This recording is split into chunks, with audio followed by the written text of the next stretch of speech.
नमस्कार दोस्तों। तो RBI office attendant Hindi LPT वालों के लिए ये हमारा 21 नंबर का मॉक टेस्ट रहेगा और इससे पहले ही हम जो है 20 मॉक्स कर चुके हैं। तो अगर आपने उन्हें अभी तक नहीं देखा है तो लिंक मैंने वीडियो के डिस्क्रिप्शन में डाल दिया है। आप वहां से उस प्लेलिस्ट पे जाके सभी मॉक टेस्ट देख सकते हैं। तो चलिए इस वीडियो की शुरुआत करते हैं बिना किसी देरी के। तो इस वीडियो में हम कुछ हिंदी डिक्टेशन वर्ड्स मैं आपको दूंगा और आपको उन वर्ड्स की स्पेलिंग तो लिखना ही है, साथ ही उस शब्द का जो है इंग्लिश में ट्रांसलेशन भी लिखना है। तो चलिए शुरू करते हैं। तो अब मैं आपको पांच पांच शब्द कहूँगा जिसकी स्पेलिंग आपको अपनी कॉपी पे लिखना है और उसका इंग्लिश में ट्रांसलेशन भी लिखना है उसी के साइड में। तो चलिए शुरू करते हैं। तो आपका पहला शब्द है अनुशंसा। अनुशंसा।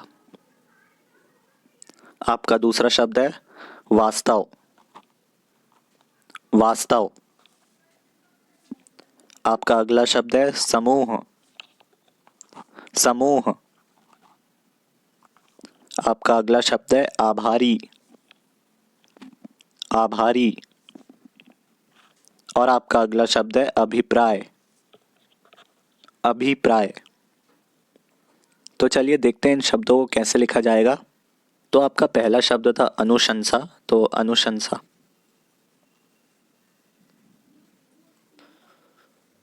तो अनुशंसा कुछ इस प्रकार लिखा जाएगा, न में छोटा की मात्रा आएगी और अनुशंसा को का इंग्लिश में जो ट्रांसलेशन बनेगा वो होगा रिकमेंडेशन। रिकमेंडेशन, किसी को सलाह देना, तो वो होगा रिकमेंडेशन। अनुशंसा का इंग्लिश में ट्रांसलेशन। तो चलिए अगला शब्द देखते हैं। तो अगला शब्द था हमारे पास वास्तव। वास्तव। और वास्तव में वास्तव का इंग्लिश में ट्रांसलेशन जो बनेगा वो होगा रियलिटी। रियलिटी यानी असलियत। तो वास्तव का जो इंग्लिश में ट्रांसलेशन बनेगा वो होगा रियलिटी। और वास्तव को ऐसे लिखा जाएगा, तो आप चेक कर लीजिएगा। तो चलिए अगला शब्द देखते हैं। अगला शब्द था हमारे पास समूह।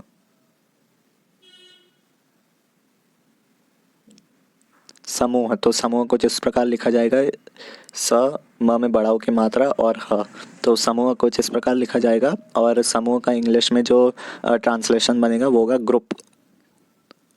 ग्रुप। तो ये आसान शब्द था, मुझे उम्मीद है आपने सही किया होगा। चलिए अगला शब्द देखते हैं। तो अगला शब्द था हमारे पास आभारी। आभारी। तो आभारी कुछ इस प्रकार लिखा जाएगा, र में बड़ी की मात्रा आएगी और आभारी का इंग्लिश में जो है ट्रांसलेशन बनेगा थैंकफुल। थैंकफुल। तो ये था आपका चौथा शब्द। अब चलिए अगला शब्द देखते हैं। तो अगला शब्द है हमारे पास अभिप्राय। अभिप्राय। तो अभिप्राय को जिस प्रकार लिखा जाएगा, भ में छोटी की मात्रा आएगी और इसका इंग्लिश में जो ट्रांसलेशन बनेगा वो होगा इंटेंशन। इंटेंशन। इंटेंशन जो है अभिप्राय का इंग्लिश में ट्रांसलेशन बनेगा। तो चलिए अब मैं आपको अगले पांच शब्द कहता हूँ, तो आप उनकी स्पेलिंग और इंग्लिश में उनका ट्रांसलेशन जो है लिख लीजिएगा। तो आपका अगला शब्द है कठिनाई। कठिनाई।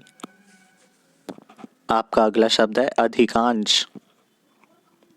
अधिकांश। आपका अगला शब्द है अनुमोदित। अनुमोदित।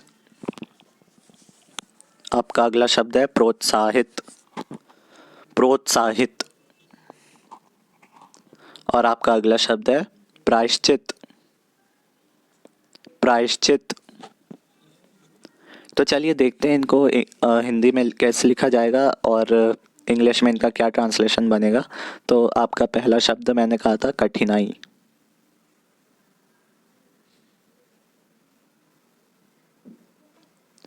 तो कठिनाई कुछ इस प्रकार लिखा जाएगा, ठ में छोटी की मात्रा आएगी और आखिरी में जो ई है वो बड़ी होगी।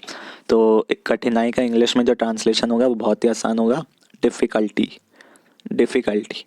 तो इतना मुझे उम्मीद है आप सबका सही हुआ होगा। चलिए अगला शब्द देखते हैं। तो अगला शब्द था हमारे पास अधिकांश। अधिकांश। तो अधिकांश कुछ इस प्रकार लिखा जाएगा, ध में छोटी की मात्रा आएगी और क में आ की मात्रा और अम की बिंदी भी रहेगी। तो अधिकांश कुछ इस प्रकार लिखा जाएगा और इसका जो इंग्लिश में ट्रांसलेशन बनेगा वो होगा मोस्टली। मोस्टली मतलब ज़्यादातर। तो ये था आपका अगला शब्द। अब चलिए अगला शब्द देखते हैं। तो अगला शब्द हमारे पास था अनुमोदित। अनुमोदित। तो अनुमोदित कुछ इस प्रकार लिखा जाएगा और इसका इंग्लिश में ट्रांसलेशन जो होगा वो होगा अप्रूव्ड। अप्रूव्ड। APPROVED। अप्रूव्ड। तो ये आपका इंग्लिश में ट्रांसलेशन बन जाएगा इसका। अब चलिए अगला शब्द देखते हैं। तो अगला शब्द हमारे पास था प्रोत्साहित। प्रोत्साहित।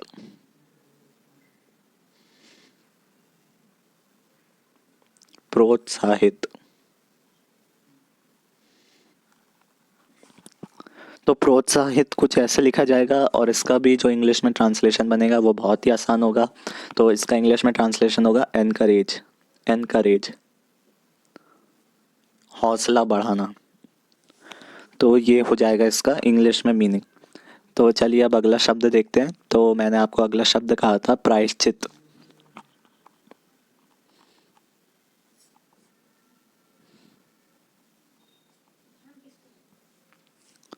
तो प्रायश्चित कुछ इस प्रकार लिखा जाएगा, यहाँ पे श आधा रहेगा और च में छोटी की मात्रा रहेगी और आखिर में त आ जाएगा। और प्रायश्चित का इंग्लिश में क्या मीनिंग ट्रांसलेशन बनेगा, तो वो होगा अटोनमेंट। अटोनमेंट।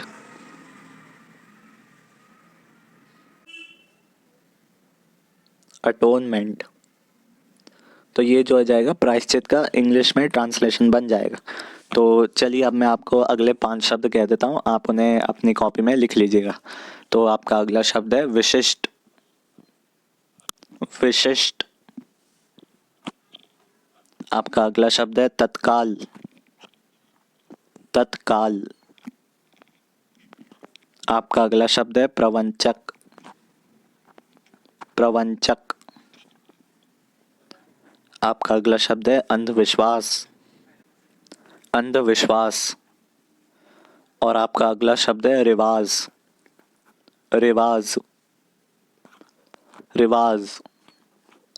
तो चलिए देखते हैं इन शब्दों को कैसे लिखा जाएगा। तो मैंने आपको पहला शब्द कहा विशिष्ट।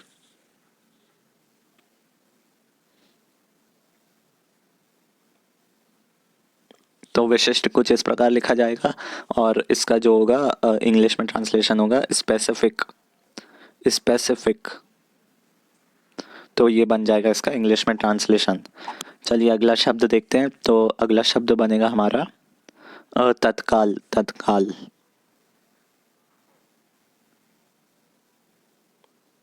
तत्काल। तो तत्काल कुछ इस प्रकार लिखा जाएगा और इसका इंग्लिश में मीनिंग होगा इमीडिएट। इमीडिएट। तुरंत। तो ये आपका हो जाएगा। तो चलिए अगला शब्द देखते हैं। तो अगला शब्द हमारे पास था प्रवंचक। प्रवंचक। तो प्रवंचक कुछ इस प्रकार लिखा जाएगा, व के ऊपर बिंदी रहेगी हम की और इसका इंग्लिश में ट्रांसलेशन बन जाएगा चीट या फिर डी फ्रॉडस्टर। चीट या फिर डी फ्रॉडस्टर। तो इसका हो जाएगा चीट यानी धोखाधड़ी करने वाला। तो प्रवंचक का ये मतलब हो जाएगा। तो चलिए अगला शब्द देखते हैं। अगला शब्द है हमारे पास अंधविश्वास।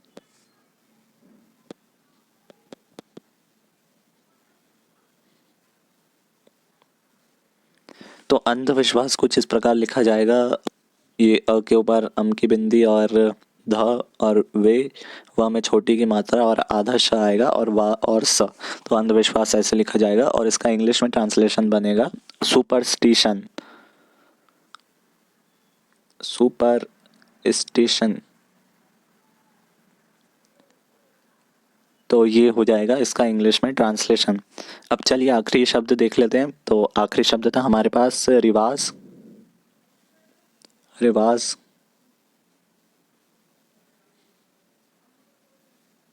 तो रिवाज कुछ इस प्रकार लिखा जाएगा, र में छोटी की मात्रा आएगी और इसका इंग्लिश में ट्रांसलेशन बन जाएगा कस्टम। कस्टम्स। तो ये थे आपके डिक्टेशन वर्ड्स। तो फिलहाल के लिए इस सेशन में इतना ही। आपको अगर ये सेशन पसंद आया तो लाइक करिएगा, अपने दोस्तों के साथ शेयर करिएगा, और अभी तक आपने चैनल को सब्सक्राइब ना किया हो तो कर लीजिएगा। तो चलिए इस वीडियो में इतना ही guys. Thanks for watching and I will see you next time.